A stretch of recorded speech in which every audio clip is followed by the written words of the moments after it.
ಇವತ್ತಿನ ವಿಡಿಯೋದಲ್ಲಿ ಅತಿ ಕಡಿಮೆ ಸಮಯದಲ್ಲಿ ತುಂಬಾನೇ ಸಿಂಪಲ್ ಆದ ಮಾವಿನ ಹಣ್ಣಿನ ಸಾಸಿವೆಯನ್ನು ಹೇಗೆ ಮಾಡೋದಂತ ತೋರಿಸ್ಕೊಡ್ತಾ ಇದ್ದೀನಿ. ಮೊದಲಿಗೆ ನಾನಿಲ್ಲಿ 5 ಮಾವಿನ ಹಣ್ಣನ್ನ ತಗೊಂಡಿದ್ದೀನಿ. ನಂತರ ಈ ಮಾವಿನ ಹಣ್ಣಿನ ಸಿಪ್ಪೆನ ತಕ್ಕೋಬೇಕು. ಕೈಯಿಂದ ಅಥವಾ ವೆಜಿಟೇಬಲ್ ಫಿಲ್ಲರ್ ಇಂದ ಸಿಪ್ಪೆನ ತಕ್ಕೋಬಹುದು. ನೋಡಿ, ಈ ರೀತಿ ಸಿಪ್ಪೆನೆಲ್ಲ ತೆಗೆದು ನಂತರ ಸಿಪ್ಪೆನೆಲ್ಲ ಬಿಸಾಕಬಾರ್ದು. ಇದರಲ್ಲಿ ಮಾವಿನ ಹಣ್ಣಿನ ರಸ ಇರುತ್ತೆ. ಸ್ವಲ್ಪ ನೀರು ಹಾಕಿ ಈ ರೀತಿ ಕೈಯಿಂದ ಚೆನ್ನಾಗಿ ಕಿವುಚಿ ರಸನ ತೆಕ್ಕೋಬೇಕು.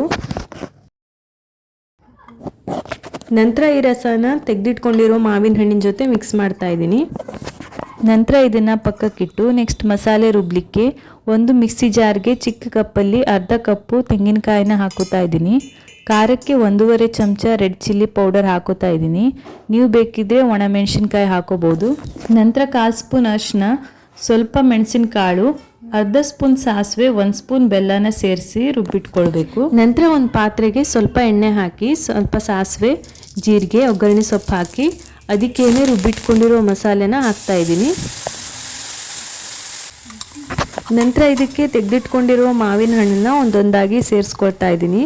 ಕೊನೆಗೆ ರಸನ ಸೇರಿಸ್ಕೊಂಡು ರುಚಿಗೆ ತಕ್ಕಷ್ಟು ಉಪ್ಪು ಹಾಕಿ ಮುಚ್ಚಳ ಮುಚ್ಚಿ ಒಂದು 5 ನಿಮಿಷ ಕುದಿಸ್ಕೊಳ್ಬೇಕು. ಅದು ಮಸಾಲೆ ಜೊತೆ ಮಾವಿನ ಹಣ್ಣಿನ ಫ್ಲೇವರು ಬಿಟ್ಕೊಳ್ಬೇಕಾಗುತ್ತೆ. ನೋಡಿ, ಇವಾಗ ಇದು ಚೆನ್ನಾಗಿ ಕುದ್ದು ರೆಡಿ ಆಗಿದೆ. ಈ ರೀತಿ ನೀವು ತುಂಬಾ ಸುಲಭವಾಗಿ ಮಾವಿನ ಹಣ್ಣಿನ ಸಾಸಿವೆನ ಮಾಡ್ಕೊಳ್ಬೋದು. ತುಂಬಾ ರುಚಿಯಾಗಿ ಬರುತ್ತೆ.